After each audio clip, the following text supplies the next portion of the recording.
Friends, स्वागत है आपका बीपीएससी कॉर्नर में। आज के इस वीडियो में हम परफेक्शन आईएएस के जो है प्रैक्टिस सेट 5 को लगाने जा रहे हैं। फ्रेंड्स, इससे पहले हम लोगों ने कुल 4 प्रैक्टिस सेट को, जो न्यू प्रैक्टिस सेट आया है डी का, ग्रुप डी का, उसका ये 5वां प्रैक्टिस सेट है। फ्रेंड्स, तो प्लीज़, काफ़ी इंपॉर्टेंट है प्रैक्टिस सेट, प्लीज़ लगा लीजिए क्योंकि एग्ज़ाम जो है काफ़ी नज़दीक में है। ऐसे में जो है इसका जो कंटेंट है फ्रेंड्स काफ़ी अच्छा है, इसलिए मैं इसको आपके लिए प्रोवाइड करवा रही हूँ। और जो भी स्टूडेंट को इसका पीडीएफ चाहिए वो टेलीग्राम लिंक को ज्वाइन कर सकते हैं। तो फ्रेंड्स, शुरू करते हैं आज का इम्पॉर्टेंट वीडियो और देखते हैं आज के महत्वपूर्ण सवालों को। आज का पहला सवाल है, मौलिक अधिकारों के संबंध में निम्नलिखित में कौन सा कथन सही है, आपको यह बताना है। तो इसमें जो सही कथन है फ्रेंड्स, ऑप्शन क्या हो जाएगा, उपयुक्त में से कोई 2 जो कथन है यह सही है। देख लेते हैं वे कौन से अधिकार हैं जो सही हैं। ऑप्शन ए जो हो जाएगा इसका सही हो जाएगा, वे पूर्ण नहीं है लेकिन योग्य हैं। मूल अधिकार जो है पूर्ण नहीं है बल्कि योग्य है और राज्य उन पर उचित प्रतिबंध लगा सकता है।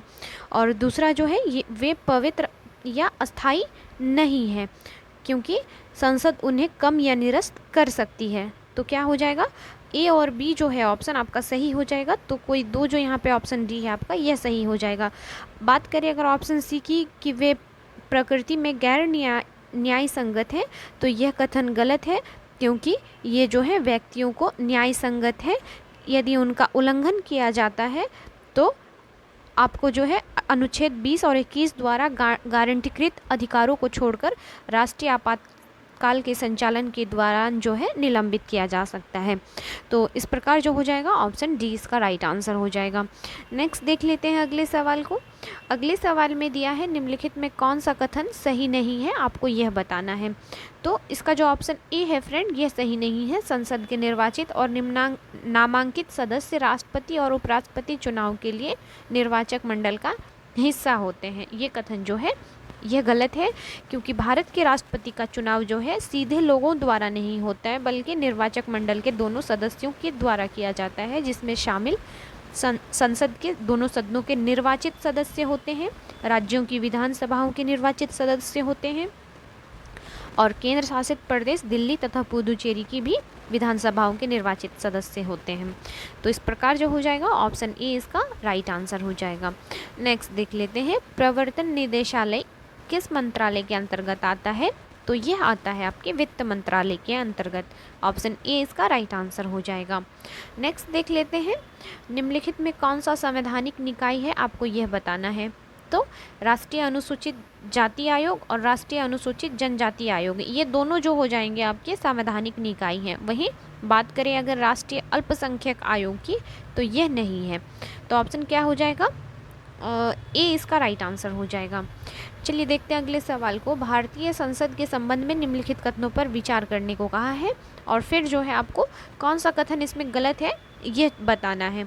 तो कथन जो हो जाएगा इसका गलत, उपाध्यक्ष अध्यक्ष का अधीनस्थ होता है और स्पीकर और राज्यसभा का सभापति दोनों सदन के सदस्य होते हैं। ये 2 कथन जो है फ्रेंड्स ये गलत हैं। तो ऑप्शन क्या हो जाएगा हमारा, ए हो जाएगा। नेक्स्ट देख लेते हैं अगले सवाल को, निम्नलिखित में किसका भारत के संविधान में विशेष रूप से उल्लेख नहीं किया गया है। तो जिसका उल्लेख भारत के संविधान में नहीं किया गया है यह है आपका वेब। ऑप्शन क्या हो जाएगा, बी हो जाएगा इसका राइट आंसर। व्हिप जो होता है एक लिखित आदेश होता है जो राजनीतिक दल अपने सदस्यों को किसी महत्वपूर्ण मतदान के लिए उपस्थित रहने के लिए जारी करता है या केवल एक विशेष तरीके से मतदान करते हैं। और यह शब्द पार्टी लाइन का पालन करने के लिए सांसदों को व्हिपिंग इन की पुरानी ब्रिटिश प्रथा से लिया गया है। तो ऑप्शन क्या हो जाएगा, हमारे संविधान में जिसका उल्लेख नहीं है व्हिप का नहीं है। देखते हैं हम अगले सवाल को। अगले सवाल में है आपका, संसद ने किस वर्ष पंचायत अधिनियम पीसा नामक एक विशेष कानून बनाया था। तो यह जो बनाया गया था 1996 को। ऑप्शन जो बी हो जाएगा इसका राइट आंसर हो जाएगा। चलिए देखते हैं अगले सवाल को। और फ्रेंड्स, जो भी स्टूडेंट मेरे चैनल पर नए आए हैं प्लीज़ सपोर्ट करने के लिए सब्सक्राइब कर लीजिए। लोकसभा में मतदान के लिए प्रस्तुत करने से पहले निम्नलिखित में से किसे लोक लेखा समिति द्वारा अनुमोदित किया जाना चाहिए। तो इसका राइट आंसर हो जाएगा अधिक अनुदान का। अगला सवाल है, अविश्वास प्रस्ताव के संबंध में निम्नलिखित कथनों पर विचार करें और कौन सा सही है आपको बताना है। तो इसका जो पहला कथन है इसे केवल संपूर्ण मंत्रिपरिषद के विरुद्ध ही लाया जा सकता है, यह कथन जो है सही है। तो ऑप्शन ए हो जाएगा इसका राइट आंसर। नेक्स्ट देख लेते हैं अगले सवाल को, निम्नलिखित में कौन सा कथन सही है आपको यह बताना है। तो ऑप्शंस को देखने पर आप पाएंगे ऑप्शन जो सी है इसका 1975 के 38वें संशोधन अधिनियम ने राष्ट्रपति द्वारा आपातकाल की घोषणा को गैर न्याय संगत बना दिया, यह कथन सही है। देखते हैं हम अगले सवाल को, निम्नलिखित में कौन सी मूल भौतिक मात्रा है। तो कौन सी मूल भौतिक मात्रा है इसमें से आपको बताना है। तो आपका जो मूल भौतिक मात्रा हो जाएगा फ्रेंड्स, यह हो जाएगा आपका विद्युत धारा प्लस जो हो जाएगा समय, ये सभी जो हो जाएंगे आपके भौतिक मात्रा के उदाहरण हैं। तो उपयुक्त में से कोई दो इसका राइट आंसर हो जाएगा। चलिए देखते हैं अगले सवाल को, न्यूटन बल से जिस प्रकार संबंधित है उसी प्रकार न्यूटन प्रति मीटर से संबंधित है। तो आपको बताना है न्यूटन प्रति मीटर किससे संबंधित है। तो यह संबंधित है पृष्ठ तनाव से। याद रखिएगा, किसी तरल पदार्थ की सतह पर वह गुण जो उसके अणुओं की संसक्त प्रकृति के कारण उसे बाहरी बल का विरोध करने की अनुमति देता है। और एसआई यूनिट जो हो जाएगा पृष्ठ तनाव का, सरफेस टेंशन का, न्यूटन मीटर हो जाएगा फ्रेंड्स। नेक्स्ट देख लेते हैं अगले सवाल को, संचार उपग्रह किस वायुमंडलीय परत में स्थित है। तो यह अवस्थित है आपके बाह्यमंडल में। ऑप्शन क्या हो जाएगा, सी इसका राइट आंसर हो जाएगा। अगले सवाल में है, नेत्रदान के दौरान आँख के निम्नलिखित में किस भाग का प्रत्यारोपित किया जाता है। तो यह किया जाता है नेत्रपटल या जिसे हम कॉर्निया कहते हैं, इसका प्रत्यारोपित किया जाता है।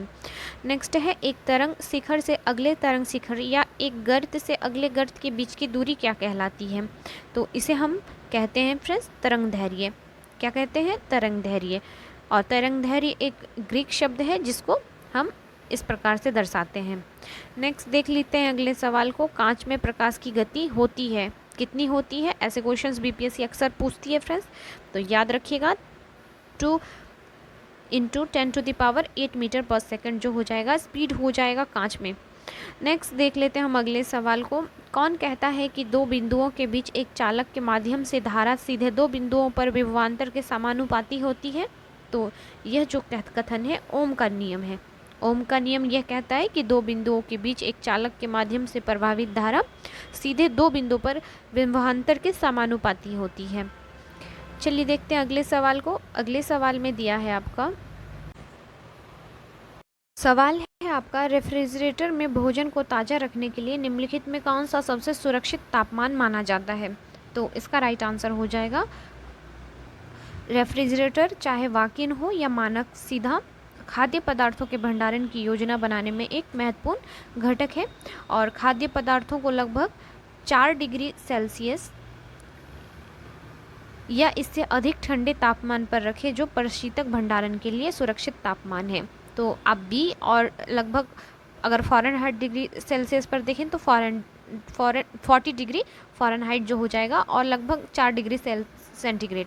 तो ये दोनों ही जो ऑप्शन हो जाएंगे राइट हो जाएंगे। तो ऑप्शन डी हो जाएगा इसका राइट आंसर।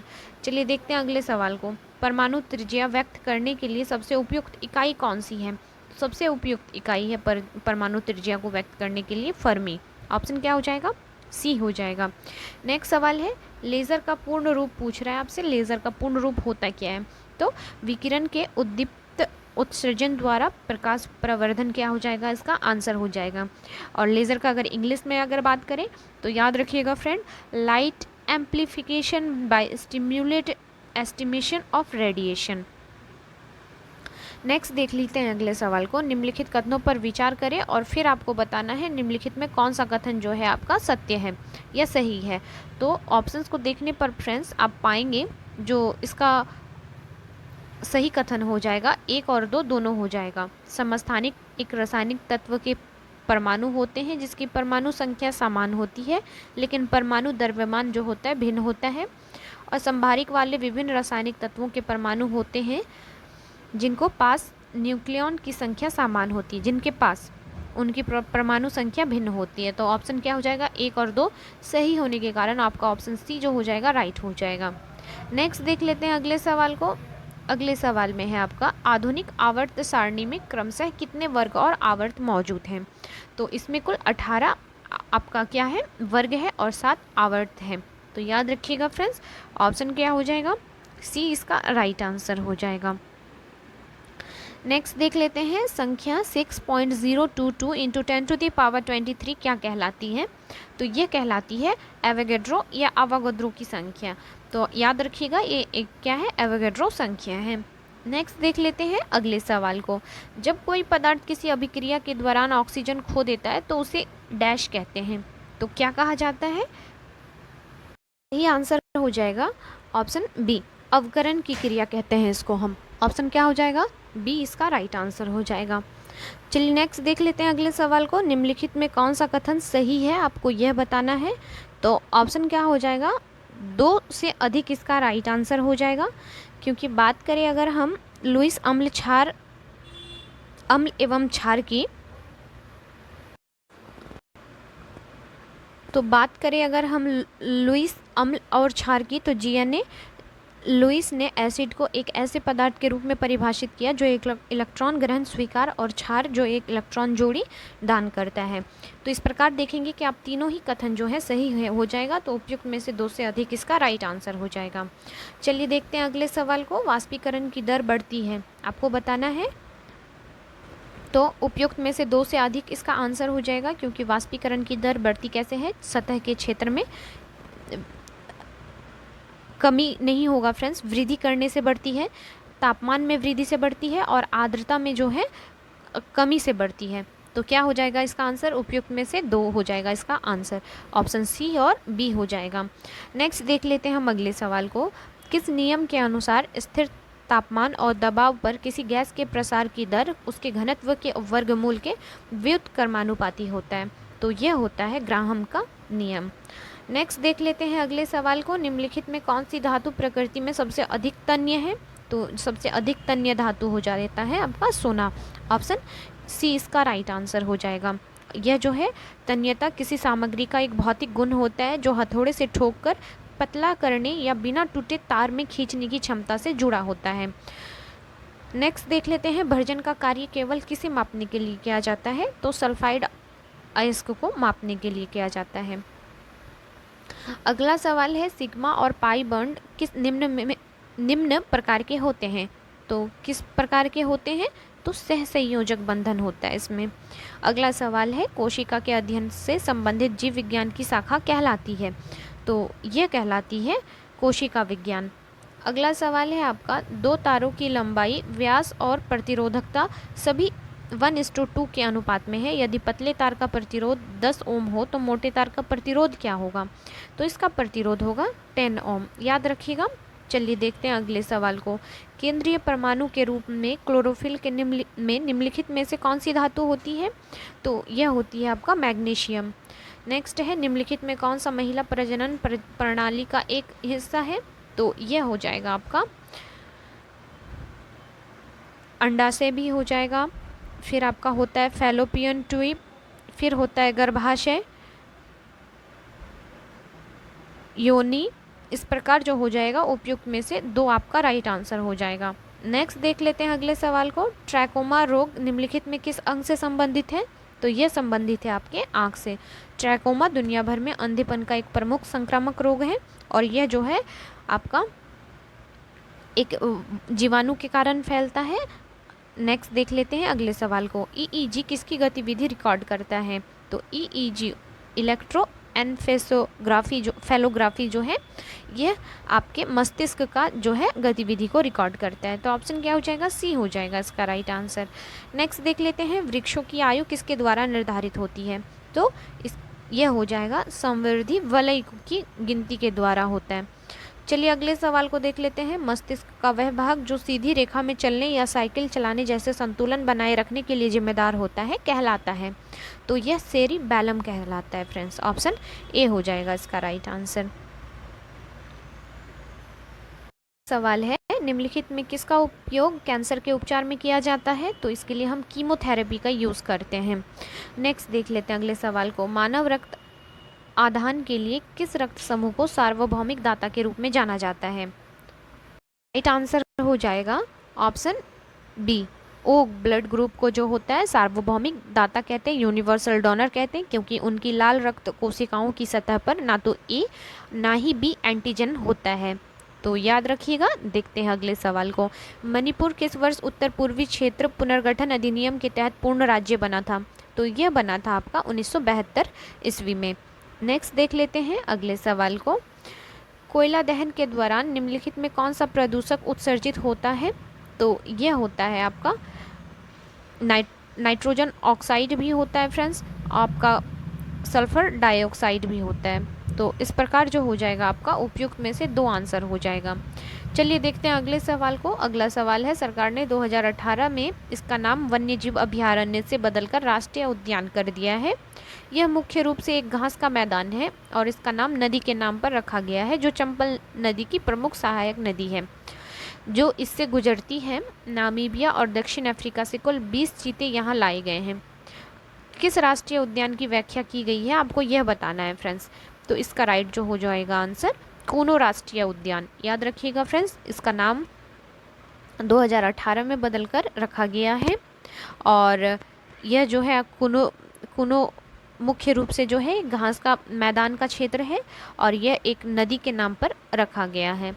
तो देखते हैं हम अगले सवाल को। अगला सवाल कह रहा है आपसे 2023 ग्लोबल स्टॉकटेक का वर्ष है। यह निम्नलिखित में किसकी आवधिक समीक्षा प्रदान करेगा? तो यह करेगा आपका खाद्य सुरक्षा का।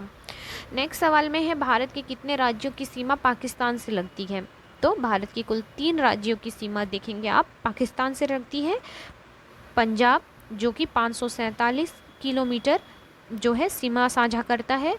राजस्थान यह 1035 किलोमीटर सीमा साझा करता है। वहीं गुजरात जो हो जाएगा 512 किलोमीटर जो है 512 किलोमीटर जो है सीमा साझा करता है। तो आप याद रख सकते हैं इस लंबाई को भी। तो देखते हैं हम अगले सवाल को।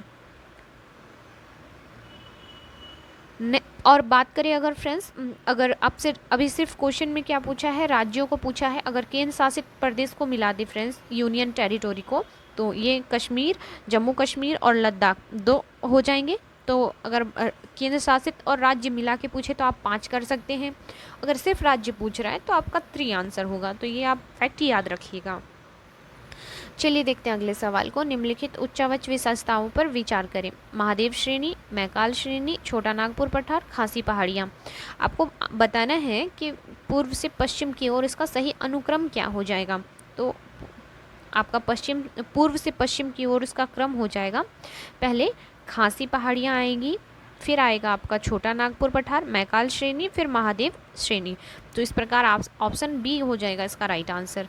चलिए देखते हैं अगले सवाल को। उज्जैन का प्रसिद्ध महाकालेश्वर ज्योतिर्लिंग मंदिर किस नदी पर स्थित है? तो ये शिप्रा नदी पर अवस्थित है फ्रेंड्स। नेक्स्ट देख लेते हैं अगले सवाल को। अगले सवाल में कह रहा है, निम्नलिखित कथनों पर विचार करें और किस प्रकार की मिट्टी में उपयुक्त विशेषताएं हैं यह बताना है। कौन सी मिट्टी की यह विशेषताएं हैं? तो ऑप्शंस को पढ़ने पर फ्रेंड्स पाएंगे आप, ये जो है जलोढ़ मिट्टी के बारे में कहा गया है। इसका यह जो है क्षेत्रफल का लगभग 40% भाग को कवर करता है और इसमें पोटास की मात्रा अधिक होती है, लेकिन फास्फोरस की मात्रा जो होती है कम होती है। नेक्स्ट देख लेते हैं अगले सवाल को। गर्म और आर्द्र भूमध्य रेखीय जलवायु के संबंध में निम्नलिखित में कौन सा कथन सही नहीं है? तो जो कथन सही नहीं है इसका यह हो जाएगा, अधिक वर्षा के कारण क्षेत्र की मिट्टी अत्यधिक उपजाऊ है। नेक्स्ट देख लेते हैं, टूवर्ड्स स्ट्रगल नामक पुस्तक किसने लिखी है? तो इस पुस्तक को लिखा गया है जयप्रकाश नारायण के द्वारा। नेक्स्ट सवाल में देख लेते हैं, संयुक्त राष्ट्र महासभा ने किस सम्मेलन या प्रोटोकॉल में 5 जून को विश्व पर्यावरण दिवस मनाने के रूप में घोषित किया है या नामित किया है? तो यह किया है स्टॉकहोम सम्मेलन। नेक्स्ट देख लेते हैं, 10% का नियम संबंध है 10% का नियम संबंध है किससे यह बताना है आपको। तो यह भोजन के रूप में ऊर्जा का एक पोषी स्तर दूसरे पोषी स्तर तक स्थानांतरण होता है ये। नेक्स्ट देख लेते हैं फ्रेंड्स अगले सवाल को। रेड डेटा बुक में शामिल होता है, तो इसमें जो शामिल करते हैं फ्रेंड्स संकटग्रस्त प्रजातियों को शामिल किया जाता है। तो ऑप्शन बी हो जाएगा इसका राइट आंसर। नेक्स्ट देख लेते हैं, हाल ही में समाचारों में देखी गई मियावाकी पद्धति निम्नलिखित में किससे संबंधित है? तो फ्रेंड्स यह जो है एक पेड़ लगाने की नई टेक्निक है जो जापान से ग्रहण की गई है, याद रखिएगा। नेक्स्ट देख लेते हैं। तेंदुप्लास, अमलतास, बेल, खैर, एक्सलोड भारत में निम्नलिखित में किस प्रकार के वनों में पाए जाने की सबसे अधिक संभावना है। तो ये सब पौधे जो है किस प्रकार के वन में पाए जाएंगे। राइट आंसर हो जाएगा उष्णकटिबंधीय शुष्क पर्णपाती वन में, जहां वर्षा लगभग 70 सेंटीमीटर से 100 सेंटीमीटर के बीच पाई जाती है। देखते हैं हम अगले सवाल को। वित्तीय वर्ष 21-22 की तुलना में 22-23 में प्रत्यक्ष विदेशी निवेश में कितनी वृद्धि हुई है, आपको यह बताना है। तो 22% की कमी आई है, ना कि वृद्धि हुई है। नेक्स्ट देख लेते हैं हम अगले सवाल को। अगला सवाल है, निम्नलिखित में कौन सा कार्यालय या संस्थान भारत में राष्ट्रीय आय के आंकड़े जारी करता है। तो यह करता है NSO, याद रखिएगा, राष्ट्रीय सांख्यिकी कार्यालय। नेक्स्ट देख लेते हैं अगले सवाल को। अगला सवाल है, निम्नलिखित में कौन सा भारत में सतत विकास लक्ष्यों के कार्यान्वयन के लिए एक नोडल संस्थान है। तो यह है आपका नीति आयोग। नेक्स्ट देख लेते हैं अगले सवाल को। जनगणना 2011 के अनुसार राष्ट्रीय और बिहार के लिंगानुपात में के बीच में अंतर क्या है, आपको यह बताना है। तो 20 से अधिक लेकिन 30 से कम। चलिए अगले सवाल को देख लीजिए। भारतीय स्पर्धा आयोग के संदर्भ में निम्नलिखित कथनों पर विचार कीजिए और जो कथन सही है आपको यह बताना है। तो फ्रेंड्स ऑप्शन जब आप देखेंगे तो इसका राइट आंसर हो जाएगा, क्या हो जाएगा, तीनों ही कथन सही हैं जो भारतीय प्रतिस्पर्धा आयोग के बारे में दिया गया है। तो आंसर क्या हो जाएगा आपका, उपयुक्त में से 2 से अधिक इसका राइट आंसर हो जाएगा। अगला सवाल है, लॉफर वर्ग किसके बीच संबंध बताता है। तो ये बताता है आपका कर राजस्व और उसकी कर दर के बारे में बताता है। अगले सवाल में है, 2011 की जनगणना के अनुसार निम्नलिखित में कौन सा भारत का सबसे कम आबादी वाला राज्य है। तो यह राज्य है आपका हिमाचल प्रदेश। देखते हैं हम अगले सवाल को। इनमें से कौन सा कथन सही है, आपको यह बताना है। तो 2011 की जनगणना के अनुसार सिक्किम के बाद मिजोरम देश का दूसरा सबसे कम आबादी वाला राज्य है। यह कथन जो है केवल सही है। नेक्स्ट देख लेते हैं अगले सवाल को। UIDF का पूर्ण रूप क्या है जिसे केंद्रीय बजट 2023-24 के अनुसार स्थापित किया जाना है।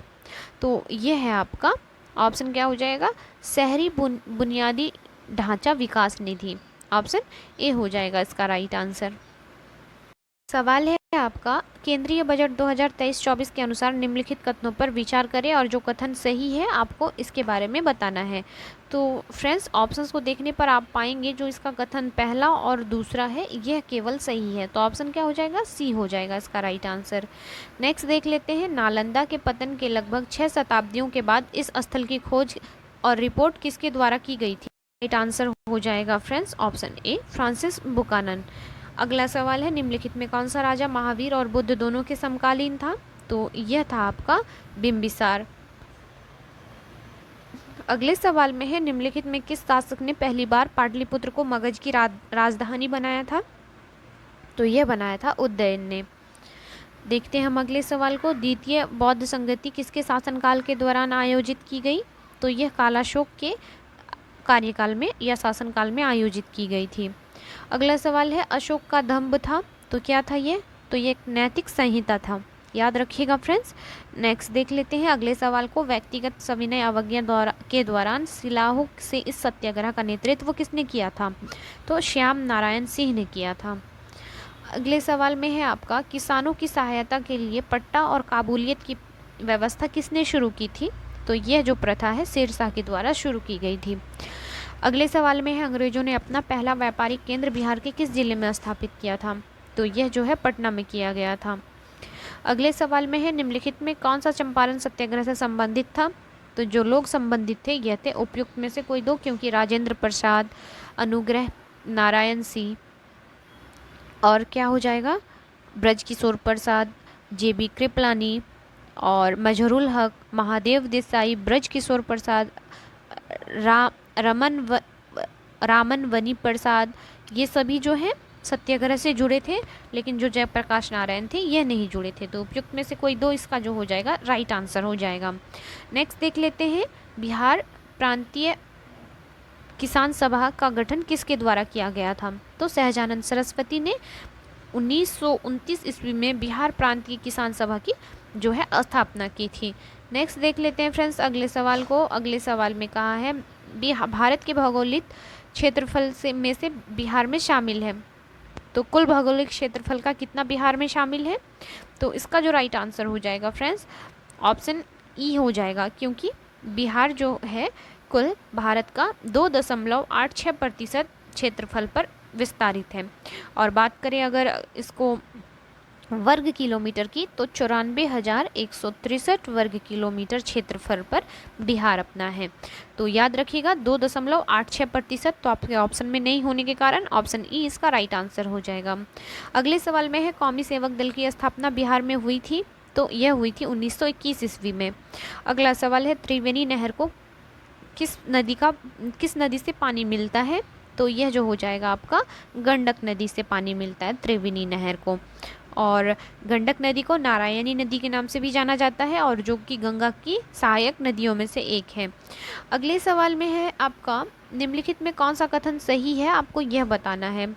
तो इसमें जो हो जाएगा फ्रेंड्स, चीन के बाद भारत दुनिया का दूसरा सबसे बड़ा सोना उपभोक्ता देश है, पहला कथन सही है। और भारत के सभी राज्यों में सोने की कम से कम 80% मांग जो है ज्वेलर्स की ओर से होता है, यह जो हो जाएगा आपका गलत हो जाएगा। सोने के आयात के लिए स्विट्जरलैंड भारत का शीर्ष स्रोत है, जिसके बाद यूएई का स्थान आता है, यह जो हो जाएगा आपका सही कथन हो जाएगा। तो इस प्रकार जो हो जाएगा आपका आंसर उपयुक्त में से कोई दो हो जाएगा। नेक्स्ट देख लेते हैं अगले सवाल को। बिहार के निम्नलिखित में किस जिले में लिंगानुपात सबसे कम है?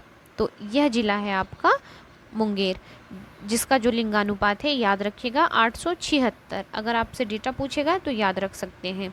नेक्स्ट देख लेते हैं अगले सवाल को। अगले सवाल में है निम्नलिखित में बिहार का कौन सा जिला उत्तर प्रदेश के साथ अधिकतम सीमा साझा करता है? इसका राइट आंसर हो जाएगा ऑप्शन बी पश्चिमी चंपारण। याद रखिएगा सबसे अधिक जिला जो सीमा साझा करने वाला यह राज्य है। अगले सवाल में है बिहार लोक सेवा आयोग की अस्तित्व में आया था? तो यह अस्तित्व में आया था भारत सरकार अधिनियम 1935 की धारा के अंतर्गत 1 अप्रैल 1949 को। तो ऑप्शन क्या हो जाएगा? ए हो जाएगा इसका राइट आंसर। नेक्स्ट देख लेते हैं अगले सवाल को। मनेर में शाह दौलत का मकबरा सर्वोत्तम उदाहरण है, किसका है? मुगल शैली का। नेक्स्ट सवाल में है बौद्ध धर्म की किस शाखा ने गौतम बुद्ध की मूल शिक्षाओं को अपनाया था? तो हीनयान ने अपनाया था। अगला सवाल है कांग्रेस सोशलिस्ट पार्टी की स्थापना 1934 में किसके द्वारा की गई थी? तो यह जो है इसका राइट आंसर हो जाएगा कांग्रेस सोशलिस्ट पार्टी की स्थापना यह की गई थी जयप्रकाश नारायण तथा आचार्य नरेंद्र देव के द्वारा। इस प्रकार क्या हो जाएगा? बी और सी इसका राइट आंसर हो जाएगा। नेक्स्ट देख लेते हैं मौर्य काल की प्रसिद्ध मूर्तियाँ यक्ष और यक्षिणी किस धर्म से संबंधित पूजा की वस्तुएं थी? तो यह थी आपका मौर्य काल की जो दो सबसे प्रसिद्ध मूर्तियाँ थी यक्ष और यक्षिणी, ये जैन धर्म, हिंदू धर्म, बौद्ध धर्म सभी से जो थी संबंधित थी। तो उपयुक्त में से एक से अधिक इसका आंसर हो जाएगा। अगला सवाल है निम्नलिखित में कौन सा कथन सही है, आपको यह बताना है। तो इसका जो कथन ए है हड़प्पा संस्कृति को ग्रिड प्रणाली की तर्ज पर नगर नियोजन प्रणाली द्वारा प्रतिष्ठित किया गया था, यह कथन सही है। अगले सवाल में है जैन धर्म के त्रिरत्न दर्शन में निम्नलिखित में किसका उल्लेख है? तो यह हो जाएगा आपका उपयुक्त में से कोई दो, क्योंकि जैन धर्म के त्रिरत्न दर्शन में जो है आपका 3 सिद्धांत है या त्रिरत्न जिसको कहा जाता है, जिसमें सम्यक ज्ञान, सम्यक आचरण और सम्यक दर्शन, ये जो हो जाएंगे दो ऑप्शन में से आंसर हो जाएगा, लेकिन सम्यक दिशा जो है यह नहीं है। अगले सवाल में है निम्नलिखित कथनों पर विचार करें। तो फ्रेंड्स आप जब तीनों कथन को पढ़ेंगे तो पाएंगे जो तीनों ही कथन है सत्य है, लेकिन आपसे पूछ रहे हैं उपयुक्त में कौन सा कथन जो है गलत है। तो ऑप्शन क्या हो जाएगा? ई हो जाएगा इसका राइट आंसर। नेक्स्ट देख लेते हैं अगले सवाल को। कौन सा प्रसिद्ध युद्ध 1565 ईस्वी में हुआ था? तो यह हुआ था आपका तालीकोटा का युद्ध। देख लेते हैं अगले सवाल को। दीवाने अमीरे को ही विभाग संबंधित था, किससे था यह पूछ रहा है आपसे? तो यह संबंधित था कृषि विभाग से, याद रखिएगा फ्रेंड्स। नेक्स्ट देख लेते हैं अगले सवाल को। भारतीय वास्तुकला का जनक किसे कहा जाता है? तो यह कहे जाते हैं बालकृष्ण विट्ठलदास दोषी को। अगले सवाल में है बक्सर का युद्ध किस नदी के तट पर लड़ा गया था? तो यह जो है गंगा नदी के तट पर लड़ा गया था। नेक्स्ट सवाल है द्वितीय आंग्ल मैसूर युद्ध किस संधि से समाप्त हुआ था? तो यह समाप्त हुआ था आपका मैंगलोर की संधि से। याद रखिएगा फ्रेंड्स, मैंगलोर की संधि पर जो है हस्ताक्षर के बाद यह जो है युद्ध समाप्त हुआ था। और हुआ कब था यह युद्ध? तो 1784 ईस्वी को। नेक्स्ट देख लेते हैं अगले सवाल को, निम्नलिखित में से किस गवर्नर जनरल ने उत्कृष्ट निष्क्रियता की नीति शुरू की थी? तो यह शुरू की गई थी आपका जॉन लॉरेंस के द्वारा। अगले सवाल में है वहाबी आंदोलन मुख्यतः एक इस्लाम पुनरुत्थानवादी आंदोलन था जिसकी स्थापना की गई थी। तो सैयद अहमद के द्वारा की गई थी। अगले सवाल में है स्वदेशी आंदोलन प्रारंभ होने का तत्कालीन कारण क्या था? तो इसका तत्कालीन कारण था लॉर्ड कर्जन द्वारा किया गया बंगाल का विभाजन, जो कि 1905 में किया गया था। तो याद रखिएगा फ्रेंड्स। देखते हैं हम अगले सवाल को। अगले सवाल में है निम्नलिखित में स्वतंत्रता सेनानियों में से किसे महात्मा गांधी ने देशभक्तों से राजकुमार कहा था? का राइट आंसर हो जाएगा फ्रेंड्स, महात्मा गांधी ने देशभक्तों में राजकुमार जो कहा था सुभाष चंद्र बोस को कहा था। नेक्स्ट देख लेते हैं अगले सवाल को। 1904 में बॉम्बे में मूल संगठन नेशनल सोशल कॉन्फ्रेंस के तहत लेडीज सोशल कॉन्फ्रेंस की स्थापना किसने की थी? तो रामाबाई रनाडे के द्वारा 1904 में की गई थी फ्रेंड्स। नेक्स्ट देख लेते हैं अगले सवाल को। ब्रिटिश सरकार द्वारा स्थापित भारतीय वैधानिक आयोग एक समूह था। तो यह समूह था 7 सदस्यों का। देख लेते हैं अगले सवाल को। कांग्रेस के किस अधिवेशन में मुस्लिम लीग के दिल्ली प्रस्ताव स्वीकार किए गए? तो यह जो है आपका मद्रास अधिवेशन 1927 में जो हुआ था, यह स्वीकार किया गया था दिल्ली प्रस्ताव। नेक्स्ट देख लेते हैं अगले सवाल को। प्राचीन भारतीय इतिहास के संदर्भ में मिलिंद पन्ह पुस्तक निम्नलिखित में किसके लिए प्रसिद्ध है? तो यह प्रसिद्ध है बौद्ध धर्म के बारे में मेनेंडर के प्रश्नों पर। नेक्स्ट देख लेते हैं फ्रेंड्स अगले सवाल को। बिहार से प्रकाशित होने वाला पहला उर्दू समाचार पत्र कौन सा था? तो यह था नूरुल अनवर। याद रखिएगा, जो कि 19वीं सदी में बिहार में शुरू की गई थी।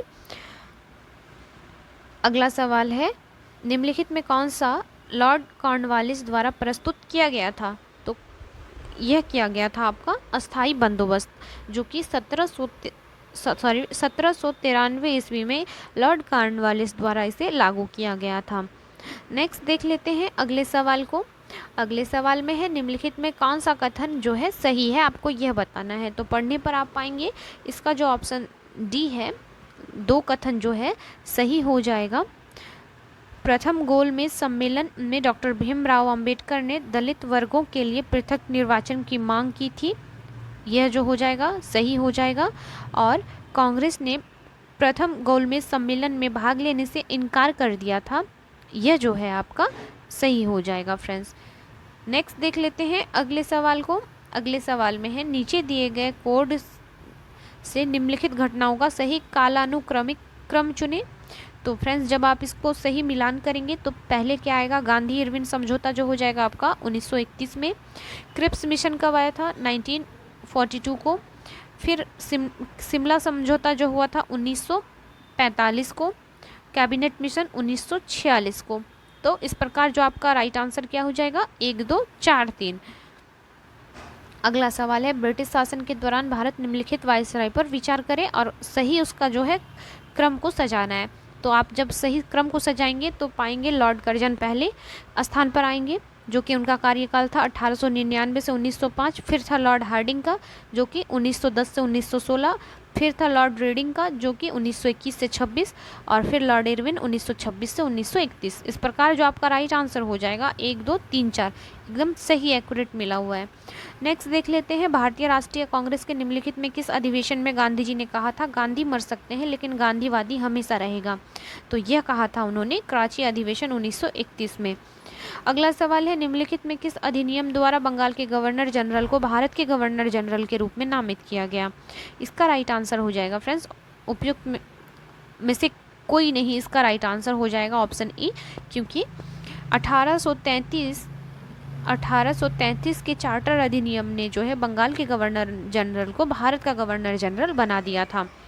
नेक्स्ट देख लेते हैं अगले सवाल को। संविधान सभा का पहला सत्र 9 दिसंबर 1946 को आयोजित किया गया था। इसके पहले अस्थायी अध्यक्ष कौन थे?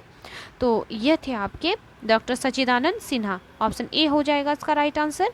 नेक्स्ट देख लेते हैं गड्डा ब्राह्मण कोली पदारी जनजाति किस राज्य या केंद्र शासित प्रदेश में निवेश करती है जिन्हें अनुसूचित जनजाति का दर्जा दिए जाने की संभावना है? तो यह निवास करती है जम्मू कश्मीर में। अगला सवाल है, कुरुल द्वीप किसके बीच विवाद का स्रोत है? तो यह है आपका सी हो जाएगा, जापान तथा रूस के बीच का यह विवाद है। अगले सवाल में है, हाल ही में पश्चिमी ऑस्ट्रेलियाई के तट पर इसरो रॉकेट का मलबा मिला था। अंतरिक्ष वस्तु से होने वाली क्षति के लिए अंतर्राष्ट्रीय दायित्व कन्वेंशन किस वर्ष लागू हुआ था? तो यह हुआ था 1972 में। अगले सवाल में है, किस राज्य ने प्राण वायु देवता पेंशन योजना शुरू की है? तो यह जो है हरियाणा राज्य ने की है। अगला सवाल है, निम्नलिखित में किस कंपनी ने वर्ल्ड कॉइन नामक क्रिप्टो करेंसी लॉन्च की है? तो यह कॉइन को ओपन एआई ने लॉन्च किया है, याद रखिएगा। देखते हैं अगले सवाल को। हाल ही में नरेंद्र मोदी 41वें लोकमान्य तिलक राष्ट्रीय पुरस्कार प्रदान किया गया। पीएम मोदी ने किस परियोजना के लिए नगद पुरस्कार दान किया? तो यह किया है उन्होंने नमामि गंगे परियोजना के लिए। अगले सवाल में है, भारत मंडपम के बारे में निम्नलिखित कथनों पर विचार करें और सही कथन का चयन करें। तो इसका जो सही कथन हो जाएगा केवल दूसरा हो जाएगा। सितंबर 2023 में 18वें G20 नेताओं के शिखर सम्मेलन की मेजबानी करेगा भारत, याद रखिएगा फ्रेंड्स। अगला सवाल है, SAUNI परियोजना किस राज्य में स्थित है? तो यह अवस्थित है आपके गुजरात में। अगले सवाल में दिया है आपका, पृथ्वी के भूवैज्ञानिक इतिहास के संदर्भ में दूसरी महान ऑक्सीजनीकरण घटना शब्द का संबंध है? तो इसका संबंध है पृथ्वी के वायुमंडल में ऑक्सीजन की मात्रा में वृद्धि से। अगला सवाल है, विश्व के सबसे बड़े निजी संचार उपग्रह का नाम क्या है? तो इनका नाम है जुपिटर 3। नेक्स्ट सवाल में है, हाल ही में 29 जुलाई को अंतर्राष्ट्रीय बाघ दिवस मनाया गया। बाघ की IUCN स्थिति क्या है? तो इसकी स्थिति है फ्रेंड्स संकटग्रस्त। अगले सवाल में है, हाल ही में क्यारिकोस मित्सोटाकिस ने किस देश के प्रधानमंत्री के रूप में शपथ ली है? तो यह बनाए गए हैं आपके ग्रीस के प्रधानमंत्री। अगला सवाल है, किस देश ने विशेष ओलंपिक विश्व खेल 2023 की मेजबानी की है? तो यह मेजबानी की है जर्मनी ने। अगले सवाल में दिया है, हाल ही में तामोर, तामाकोसी और फुकेत कर्णाली जैसे जल विद्युत संयंत्र खबरों में थे। भारत द्वारा सहायता प्राप्त परियोजना किस देश में स्थित है? तो यह स्थित है आपके नेपाल में। अगला सवाल है, RBI गवर्नर शक्तिकांत दास ने बैंकों को एवरग्रीन ऋणों के लिए प्रतिमाह आगाह किया है। बैंकिंग के संबंध में एवरग्रीनिंग ऑफ लोन से आप क्या समझते हैं? तो इसका मतलब हो जाएगा ऋणों की नई मंजूरी के साथ NPA स्टिकी खाते को समायोजित करना। नेक्स्ट सवाल है, हाल ही में महाराष्ट्र ने वीर सावरकर की जयंती मनाई। वीडी सावरकर द्वारा नया दया याचिकाओं की एक श्रृंखला के बाद आखिरकार उन्हें किस वर्ष रिहा कर दिया गया? तो इसका राइट आंसर हो जाएगा ऑप्शन सी 1924। सवाल है, हाल ही में समर्थ अभियान योजना खबरों में था, यह निम्नलिखित में किससे संबंधित है? यह संबंधित है 50,000 ग्राम पंचायतों में डिजिटल लेन देन को बढ़ावा देने से। अगला सवाल है आपका, निम्नलिखित में से किस निकाय ने global green house gas watch launch किया है? तो यह लॉन्च किया है विश्व मौसम विज्ञान संगठन ने। अगला सवाल है, हाल ही में प्रस्तावित मूलापेटा बंदरगाह किस राज्य में बनाया जाएगा? तो यह बनाया जाएगा आंध्र प्रदेश में। नेक्स्ट सवाल में है आपका, एशियन इंफ्रास्ट्रक्चर इन्वेस्टमेंट बैंक किस शहर में अपना पहला विदेशी कार्यालय स्थापित करने के लिए तैयार है? तो यह तैयार है अबू धाबी में। अगला सवाल में है, पृथ्वी दिवस किस तारीख को मनाया जाता है? तो पृथ्वी दिवस प्रत्येक वर्ष 22 अप्रैल को मनाया जाता है। और इस वर्ष थीम क्या था इस बार हमारा? हमारे ग्रह में निवेश करें। नेक्स्ट देख लेते हैं फ्रेंड्स अगले सवाल को, चुनाव आयोग ने किस राज्य में 80 वर्ष से अधिक उम्र के लोगों के लिए घर से वोट की सुविधा शुरू की है? तो यह कर्नाटक राज्य ने शुरू की है। नेक्स्ट देख लेते हैं, ओपन AI के चैट GPT की निगरानी के लिए किस निकाय ने चैट GPT टास्क फोर्स की स्थापना की है? तो इसका किया है IU ने, याद रखिएगा फ्रेंड्स। नेक्स्ट देख लेते हैं अगले सवाल को, हाल ही में हथियारों के व्यापार पर सिपरी डेटा जारी किया गया। भारत में हथियारों के आयात में रूस का योगदान कितना प्रतिशत है? तो रूस का प्रतिशत है 45%। नेक्स्ट देख लेते हैं अगले सवाल को, 20 मार्च को विश्व गौरैया दिवस मनाया गया। गौरैया किस राज्य का पक्षी है? फ्रेंड्स याद रखिएगा यह बिहार का राजकीय पक्षी है। अगले सवाल में है, 10वीं विश्व खुशहाली रिपोर्ट 2023 में भारत का स्थान क्या है? तो इसमें भारत का स्थान है 126वां। नेक्स्ट देख लेते हैं, हाल ही में भारत यूएई निवेश शिखर सम्मेलन किस शहर में आयोजित की गई? तो यह आयोजित की गई श्रीनगर में।